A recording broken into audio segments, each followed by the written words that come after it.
क्या हम पूर्व जन्म की बातें याद कर सकते हैं? याद तो कर सकते हैं, लेकिन थोड़ा सा कठिन है। कठिन इसीलिए क्योंकि हमें पीछे जाना होगा। लेकिन यदि हम पूर्व जन्म को बारे में जानना चाहते हैं तो हमें मृत्यु के बारे में भी जानना होगा। जैसे कोई व्यक्ति संसार से जाता है, जो मनुष्य जाग कर के संसार से जाता है तो उसका जाग करके ही जन्म होता है। और सबसे बड़ी बात होती है कर्मों के ऊपर। जैसे व्यक्ति कर्म करता है वैसे ही उस स्थिति में उसकी मृत्यु होती है और उस स्थिति में वो जन्म लेता है।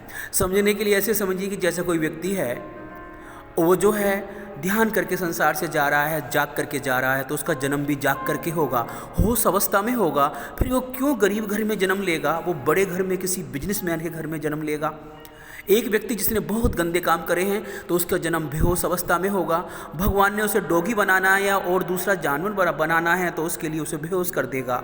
जो होश में जा रहा है तो दो बातें उसके साथ हैं। जो सारे का सारा ज्ञान है इस जन्म का वो अगले जन्म में ले जाएगा। आपने कई बार बच्चे देखे होंगे, कुछ बच्चों की मेमोरी बहुत अच्छी होती है तो जाग कर के संसार में आए हैं और वो शुरू कर देता है। तो इसलिए जन्म और मृत्यु दोनों एक ही सिक्के के पहलू हैं। तो इसलिए हमें पूर्व जन्म में जाने के लिए ज़रूरी है कि हमें ध्यान करना होगा। और कहते हैं जितना व्यक्ति ध्यान करता है उतना ही वो पूर्व जन्म में जाने की कोशिश करता है।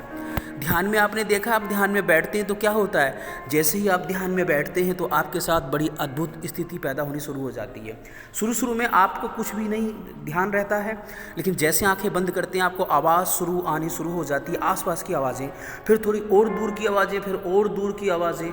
और सड़क आपके घर से करीब 2 किलोमीटर 3 किलोमीटर दूर है तो वहाँ की सौरन, उसकी गाड़ी के हॉर्न की आवाज़ आनी शुरू हो जाती है। ट्रेन की आवाज़ आनी शुरू हो जाती है और ट्रेन की पटरी बहुत दूर है। तो ध्यान जो है सूक्ष्म अवस्था को पैदा करता है। तो कहने का अर्थ यही है कि हम ध्यान से स्वयं को जान सकते हैं, पूर्व जन्म में जा सकते हैं और हम जो है जन्म भी अच्छी जगह ले सकते हैं। इसलिए व्यक्ति को ध्यान करना चाहिए और ध्यान के बारे में हम कभी अगली वीडियो में बताएंगे।